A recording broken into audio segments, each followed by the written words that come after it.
आप देख रहे हैं समाचार भारती, राष्ट्रहित सर्वोपरि।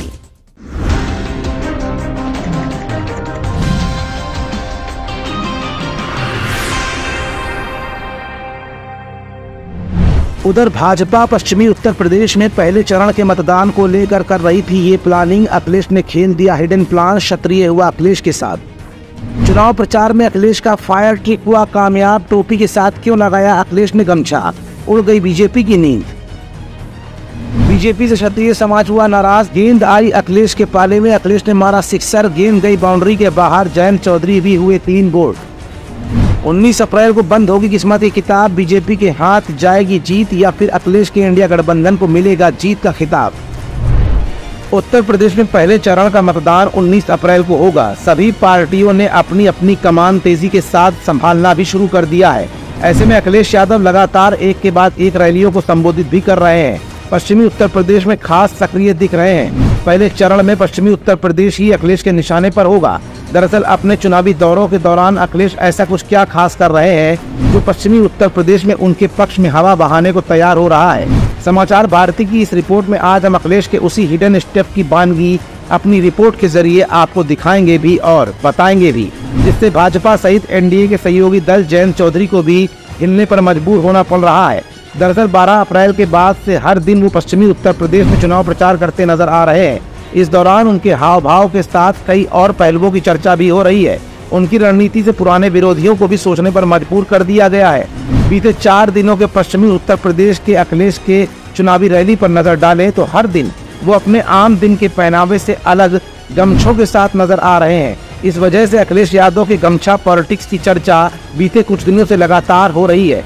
आखिर अखिलेश ने अपने पारंपरिक वेशभूषा टोपी के साथ गमछे का कॉम्बिनेशन क्यों दिया, इसके पीछे भी तमाम राजनीतिक कारण है। तो एक के बाद एक उन सभी वजहों पर हमारी रिपोर्ट के जरिए आपको रोशनी दिखती भी नजर आ जाएगी।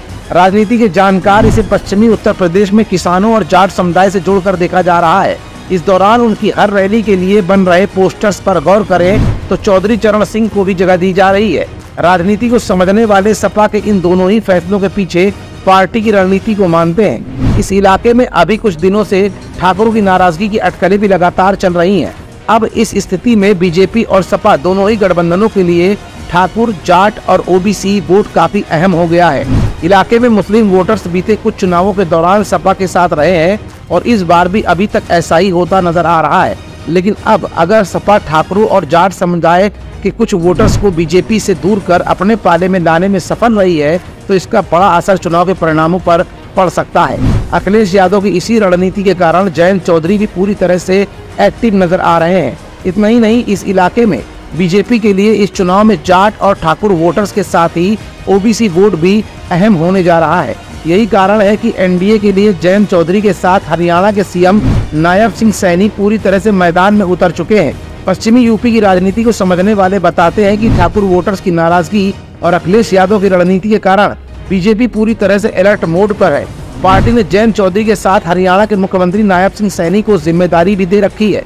नायब सिंह सैनी ओबीसी समाज से ताल्लुक रखते हैं और अब अगर जयंत चौधरी के साथ उनकी जोड़ी अगर सही बैठी तो बीजेपी के लिए इस चुनाव में पश्चिमी यूपी को साधना आसान हो जाएगा।